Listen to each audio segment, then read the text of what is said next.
Hello friends, welcome to my new vlog. તો તમને બધાને ઓલમોસ્ટ ખબર પડી ગઈ હશે કે શ્યામ માટે ન્યૂ કાર લેવાની હતી, એટલે અમે પહોંચી ગયા હતા હુન્ડાઈના શોરૂમે. ખુશી આપણે શું લેવા આવ્યા હે?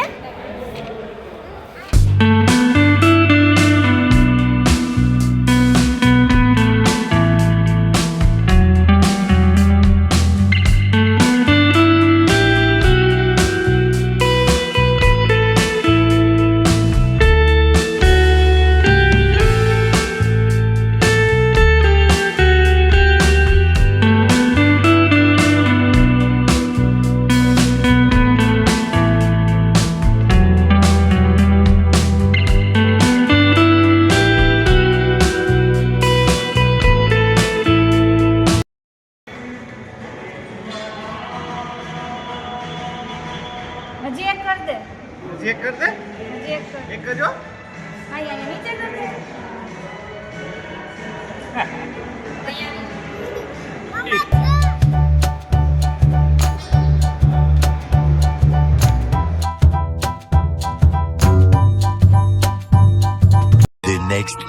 નેક્સ્ટ ડે હતો સન્ડે, અને સન્ડે હોય ને હું કંઈક આમ રેસીપી ના બનાવું એવું બને નહીં જો ટાઈમ હોય તો.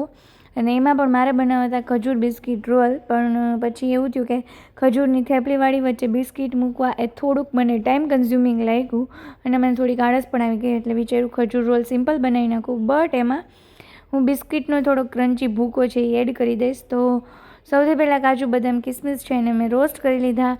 સાથે સાથે અંજીર કે પછી અખરોટ કે કાંઈ પણ નાખવું એ પણ નાખી શકો, પણ મેં ખાલી લીધા હતા કાજુ બદામ કિસમિસ, અને એ મસ્ત રીતે રોસ્ટ થઈ ગયા એટલે એને એક બાઉલમાં લઈ લીધા. અને પછી છે એ વધારે થોડું ઘી એડ કરી અને એમાં જે છે હું પછી ખજૂર એડ કરી દઈશ. અને સાથે સાથે મેં થોડીક વાર માટે ગેસ બંધ કરી અને બનાવી લીધો તો બિસ્કિટનો ભૂકો, જે આ થઈ ગયો છે ready.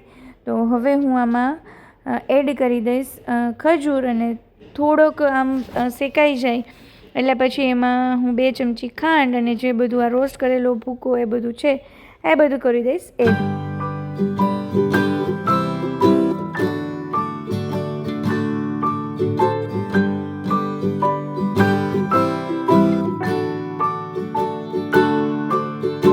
Rock-a-bye baby on the treetop.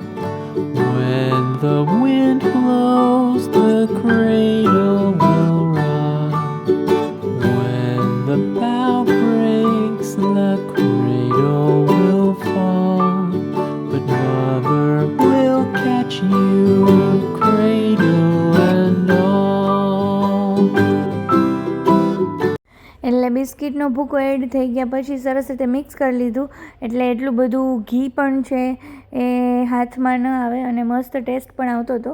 અને છતાંય જે ઘી છે એ જ્યારે મતલબ એના ખજૂર રોલ બનાવ્યા ત્યારે મસ્ત દેખાતું હતું. તો આ બની ગયા યમ ખજૂર રોલ. ખજૂર રોલ બનીને થઈ ગયા છે રેડી, અને આ સાથે હું અહીંયા વ્લોગને કરી દઉં છું એન્ડ. અને આઈ થિંક અત્યારે જ હું અપલોડ કરી દઈશ, તો આઈ થિંક 2 o'clock થઈ જશે લાઈવ. તો આ શોર્ટ એન્ડ સ્વીટ વ્લોગને અહીંયા કરી દઉં છું એન્ડ.